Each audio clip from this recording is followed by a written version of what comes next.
என்னுடைய திருமணத்தை பற்றின அறிவிப்பு சீக்கிரமே ரிலீஸ் ஆகும். என்னுடைய முதல் படம் ரிலீஸ் ஆனதுக்கப்புறம் அந்த ஒரு ஹாப்பியான நியூஸ் ரிலீஸ் ஆகும் அப்படின்ற மாதிரி ஜேசன் சஞ்சய் சொன்னதா ஒரு நியூஸ் ஒன்று இப்போ சோஷியல் மீடியாவில் செம வைரலாக போயிட்டு இருக்கு. இப்போ விஜய் அவர்களோட மகனான ஜேசன் சஞ்சய் அவர்கள் கொடுத்த ஒரு இன்டர்வியூல எனக்கு திருமணமாக போகுது, நான் லவ் பண்றேன் அப்படின்னு சொல்லி ஏகப்பட்ட விஷயங்கள் வந்துகிட்டு இருக்கு. அது எல்லாத்தையும் நான் பார்த்துட்டு தான் இருக்கேன். ஏன்னா சோஷியல் மீடியால என்ன நடக்குது அப்படின்றத தெரிஞ்சுக்கிற ஆர்வமும் எனக்கு இருக்கு. அதே போல அதெல்லாம் தெரிஞ்சுக்கிட்டாதான் நம்மளுக்கும் அடுத்தடுத்த மூவ் பத்தி ஐடியா கிடைக்கும் அப்படின்றதுல நான் தெளிவா இருக்கேன். அதே போல நிறைய விஷயங்கள் வந்தப்ப என்னை பத்தின ரூமர்ஸ் நியூஸும் வந்துட்டு இருக்கு. பட் அது ரூமர்ஸ் தான் அப்படின்னு என்னை சுத்தி இருக்கிறவங்க அண்ட் என் மேல நம்பிக்கை வச்சவங்களுக்கு அது தெரியும். அதனால இப்போதைக்கு எனக்கு திருமணம் இல்லை, நான் யாரையும் லவ் பண்ணல அப்படின்னு எல்லாருக்குமே தெரியும். பட் வர ரூமர்ஸுக்கெல்லாம் நம்ம ரிப்ளை தந்துட்டு இருக்க முடியாது அண்ட் ரியாக்ட் பண்ணிட்டு இருக்க முடியாது.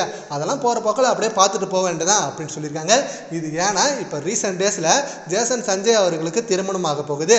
விரைவில் அவர்களுக்கான அந்த திருமண அறிவிப்பை வெளியிட போறாங்க. ஜேசன் சஞ்சய் அப்போல இருந்து லவ் பண்ணிட்டு இருக்காரு அண்ட் அந்த லவ்வை வீட்டில் சொல்லி சம்மதம் வாங்கிட்டாரு. அண்ட் இப்போ அவரோட முதல் படமான சிக்மா படம் ரிலீஸ் ஆனதுக்கு அப்புறம் அந்த அஃபிஷியல் அனௌன்ஸ்மெண்ட்டை ரிலீஸ் பண்ண போறாரு. அண்ட் அவரோட முதல் படமான சிக்மா படம் மிகப்பெரிய அளவில் வெற்றி அடையும் அப்படின்றதுல அவர் ரொம்ப கான்ஃபிடென்ட்டா இருக்காரு. முதல் படமே வெற்றிகரமாக இயக்கி முடிச்சிருக்காரு. அண்ட் எந்த ஒரு தடங்களும் இல்லாமல் எந்த ஒரு தப்பும் இல்லாமல் சூப்பரான ஒரு படத்தை எடுத்து கொடுத்துருக்காரு.